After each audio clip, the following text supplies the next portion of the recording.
Space Marine armour is getting some rather good support in the new Codex. Let's take a look at the murderous Ironstorm Spearhead and all the big benefits it brings to tanks and dreadnoughts.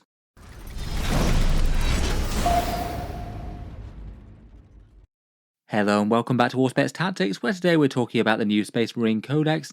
Always an exciting time to be collecting a faction with a whole bunch of changes to rules and stat lines. For this first video I thought I'd talk through one of the detachments that I found particularly interesting, the Ironstorm Spearhead.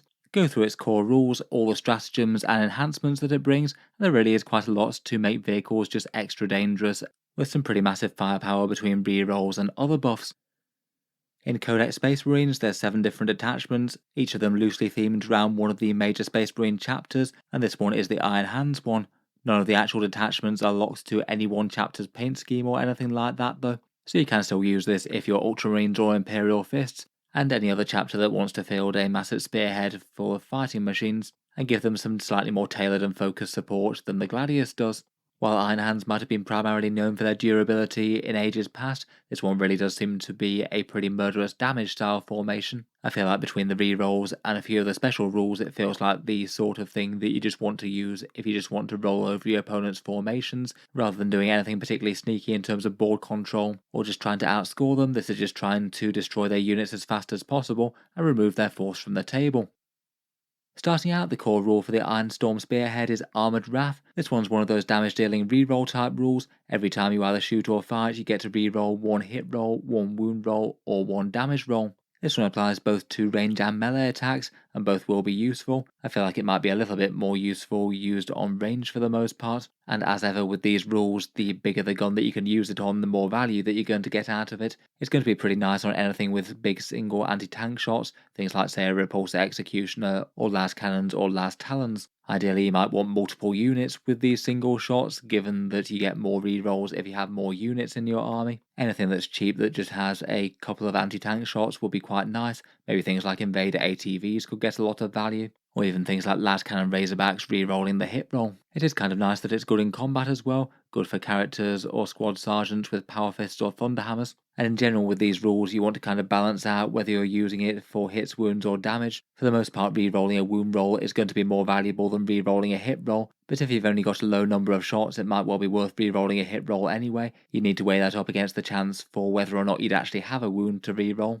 and how valuable that wound roll would be. The damage bit is kind of interesting as well. If it survives to the damage step and you haven't used it already, then re-rolling a damage roll of 1 is very reliable extra damage there. Overall seems nice enough. I'd say that the core rule is enough to keep it useful. They will add up over an entire army's damage output over the turns. They'd be weighing it up against things like advance and charge all game long, and things like the Gladius movement buffs. Getting onto the stratagems, and the Ironstorm Spearhead has 6 of them. All the detachments get Armour of Contempt, the one where you worsen AP by 1 when your unit's selected as the target of an attack. That one's quite nice and just generic to all Space Marines, definitely kind of useful and kind of good for units with captains as well. Big armoured units with 3+ or 2+ saves tend to be a good target for them as well, so no bad thing here. For the actual unique stratagems, for 1 CP there's Vengeful Animus. This one's the auto-explode one. Any Astartes vehicle with deadly demise automatically triggers it when it gets killed, so that's going to be a radius of mortal wounds going out 6 inches, more mortal wounds depending on how big the vehicle is. I think that this one is nice enough, though it does depend on what sort of vehicle it is and where it is exploding. Quite a lot of the tanks and things don't really want to be rushing headlong right into the midst of the enemy ranks, so they might be trying to explode in your own lines, which won't be good. But some of the dreadnoughts, like maybe the Brutalis and Redemptor, they could be alright for D3 mortal wounds, as they might well be wading into the ranks of the foe. Repulsors and Land Raiders have a big D6. They could actually be kind of interesting to sort of think about the positioning when they die if this is an option. You could maybe even charge a Repulsor on a couple of wounds left into a scary melee unit if you can guarantee that you're going to cover like 5 enemy units with D6 mortal wounds. Situational, but definitely a nice one to have, I think. For 1 CP, we've got Ancient Fury. This one's an interesting walker one, where it says improve your characteristics with +1 movement, +1 toughness, +1 to your saving throw, +1 leadership, +1 OC, and +1 to your hit rolls until the next command phase. That one's really quite a cluster of stat buffs, though I would say that a few of them just aren't really all that big a deal. The movement, objective control, leadership, and often the toughness won't be all that great. The hit roll thing is quite nice, going from hitting on 3s to 2s, and the saving throw is kind of interesting. It's written as just improve your save characteristic, rather than adding anything to the saving throw or worsening enemy AP. My guess is that that probably wouldn't improve it for Dreadnoughts. They already have a 2+ save, so you can't improve that anymore by the core rules. So feel free to let me know in the comments if I'm wrong about that. I believe that this would happen before AP happens and therefore not take effect. Overall, though, maybe feels a little bit situational. You need value out of the +1 to hit, and probably also the +1 toughness, I think, to make it all that great. +1 to hit's no terrible thing, though, and I guess it could be quite nice for the Invicta Tactical Warsuit, going up from a 3+ save to a 2+. Next up for 1 CP, we've got Power of the Machine Spirit. This one's a vehicle only one that allows you to basically return fire against an enemy unit that just shot at you, but it does have the stipulation that you can only use it if the shooting attack left you on less than half health when you were half health or more before. I guess in most normal firefights that is going to happen from time to time. It is situationally quite powerful for 1 CP. Getting an entire tank's worth of shooting for that cost is generally going to be worth the value. Again, like the auto explode one though, it's only one that you're going to want to use in the right situation, and often you might be saving your CP for something better. Would be kind of hilarious though if your opponent just chips some wounds off a repulsor executioner and it just goes to town on them with all its guns for the cheek of reducing a few wounds from half health to less. Next, for 1 CP, we've got Unbowed Conviction, which is a battle tactic. This one targets one unit below starting strength in the command phase, and that unit gets to ignore all modifiers to characteristics or rolls aside from saving throws. Maybe a fairly nice one to have as a reactionary type thing. I guess if we're thinking tank lines, then it could be good for countering the -1 to hit that you get if you're degraded. It's maybe a little bit more opponent dependent for the best stuff though. Would be quite a nice reactionary one to ignore movement penalties if it's critical, or perhaps something like a -1 to wound that an enemy unit might have. That can be a serious durability boost. Finally, and perhaps my favourite one out of all of these potentially, for 1 command point there's Mercy is Weakness. That one's a name that's been in the Iron Hands Codex before. This one's a battle tactic one, so you could use it for free with a Space Marine Captain. It gives you sustained hits 1 when you're attacking an enemy unit that's below starting strength, either at range or in melee, but then taking it to the next level, you get 5+ critical hits if you use it for a vehicle unit. As damage boosts go, just for 1 CP, this is kind of huge. If you're using a vehicle unit attacking one of those units, then that's usually going to be a +50% damage increase if you're hitting on a 3+ before. Very, very nice indeed. I feel like this one could be really quite a big deal to have one unit try and chip a little bit of damage off one key enemy unit, and then set it up for something scary like a Repulsor Executioner or a Redemptor Dreadnought or a Gladiator or something to go to town on them with this. I feel like this one will be pretty tempting to use fairly regularly each turn if you've got a reasonable target for it. It's basically like getting an extra half a tank's worth of firepower. Overall, out of the stratagems, I think that one's probably one of the most interesting. Most of the rest are situationally useful. I think Power of the Machine Spirit will be pretty brutal whenever that happens as well. Again, that's another tank's worth of firepower for 1 CP. Having access to Auto Explode is always good fun, and maybe the Ancient Fury and Unbowed Conviction one seem a little bit more niche, but both of those could be alright in the right situation.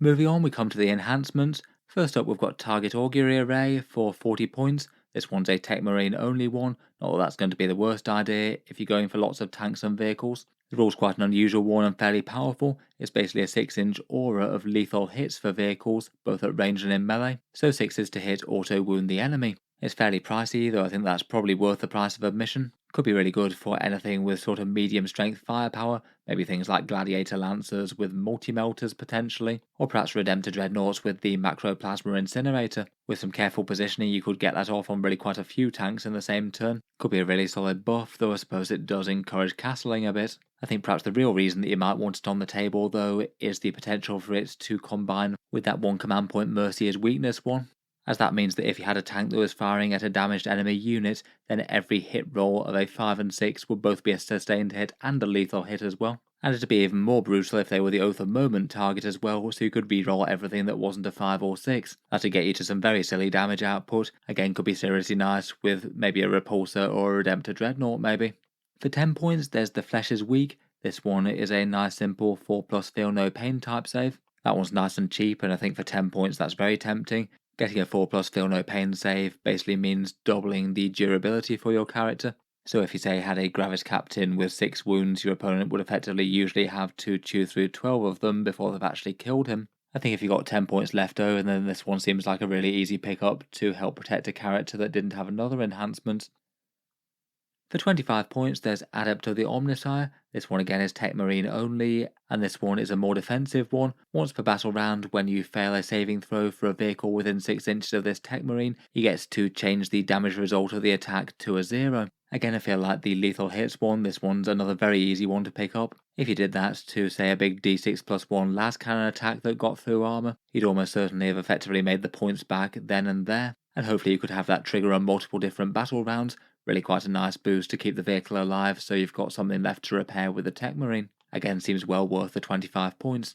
Finally, for 20 points, there's Master of Machine War. This one allows vehicles within 6 inches to shoot if they advanced, or shoot if they fell back. I guess perhaps that could be nice for maybe a Tech Marine running alongside some Brutalis or Redemptor Dreadnoughts trying to get close to the enemy, or maybe just being a bit more of an aggressive tank line that can move up a bit closer to the enemy and not worry about getting charged too much, as this one gives you the flexibility to fall back and still shoot. I guess you might have a bit of an issue with the model bearing it being able to keep up with the vehicles that he's buffing. Might be a little bit tricky if you had tanks or dreadnoughts moving fast and advancing. Some of them might outpace the character. I'd say that this one feels like a nice to have. I guess it's good to have the option of advancing and shooting somewhere, as that's one thing that it looks like this one's giving up in lieu of Gladius in terms of stratagem support or the core rules. Overall though, I feel like this is a really strong set of enhancements. The target augury array and the adept of the Omnissiah seem like the exact sort of upgrades that you want on a Tech Marine next to a couple of vehicles. And for just 10 points, I think the Flesh is Weak is well worth it on a durable Terminator or Gravis character perhaps. I feel like perhaps that one and the Machine War one feel just a little bit less essential for raw damage and overpowering the foe. For the sort of units that you want to run in this one, it is fairly clear that it wants you to just take as many vehicles as possible. Fortunately, it does seem that most of them seem pretty strong in Index Space Marines. The Redemptor Dreadnoughts, the Repulsor variants, and the Gladiators have all done pretty well up to now. And the Invicta Tactical Warsuit could be kind of interesting as well with that Walker buffing stratagem. Otherwise, to buff the vehicles and bear the enhancements, Tech Marines do seem good. I'd be quite tempted to take more than one with this force. And otherwise, beyond things that are just strong in every chapter, I feel like maybe it could be quite nice to have a fighty character that's kind of tanky as well to bear the 4+ feel no pain. Maybe it could be nice on something like a Gravis Captain with some aggressors out of a Land Raider. Maybe some dedicated objective holders, given that a lot of the army will be vehicles, so something with some higher OC could be good. And maybe some infiltrators or Phobos type units to hold the midfield while the rest of the force does the main damage. Any smaller units of infantry with fairly powerful single shots seem quite nice as well. Devastators or Devastator Centurions could be helped by the rerolls, maybe a little bit more than other formations out there. I did think that quite apart from Iron Hands as well, Black Templars could get a fair bit of value from this. A 65-point Crusader squad with a las cannon is pretty excellent with the rerolls. You could get really quite a lot of them for cheap and have some very reliable las cannon fire and lots of marine bodies with high OC on the go. Doubling down on that and their vehicles seem pretty effective for it as well. A bunch of very cheap multi-melters attached to repulsors, gladiators and impulsors also seems nice with this. Overall, I definitely think it looks like an interesting formation, and I'm sure it'll see play with people on the new Codex. I feel like it's stronger than some of the detachments, like maybe the First Company one. It'll be fun to see how it actually shakes out in the end against some of the other good ones. The Firestorm and the Stormlance detachments also seem quite strong initially. A big damage boost is quite helpful as a core mechanic, and then that combo with both sustained and lethal hits against a unit that's lost a wound already feels like it could be a good staple combo. That could be some pretty obscene damage with Oath. I feel like this one could be a fun one to experiment with. Space Marine vehicles have been pretty strong in 10th so far. Will be interesting to see what people make of it with completed army lists. In any case though, pretty exciting stuff. Let me know what you make of it. How well do you think it would compare with Gladius overall? Let me know your thoughts in the comments. If you've enjoyed the video, then feel free to subscribe to Auspex Tactics. I'll certainly keep the regular 40k videos coming. I'll be hoping to cover the Space Marine Codex in full sometime within the next 48 hours or so. I'll also hopefully make a few more focal videos on these detachments as well. Will be nice to cover the other ones in the Codex. Finally, if you have been enjoying all the videos, then I'd just like to mention that Auspex Tactics does have a Patreon page as well, and you can find that linked in the video description if you'd like to help support and keep these videos coming. Channel patrons do get a fair few advantages, seeing certain videos early, regular votes to see what sort of things come next on the channel, and automatic entry into the regular prize giveaways with a chance to win some big model kits each month. If any of that sounds good to you or you'd just like to help support, the link is down in the video description. In any case, a massive thank you for listening, and I'll hope to see you guys next time.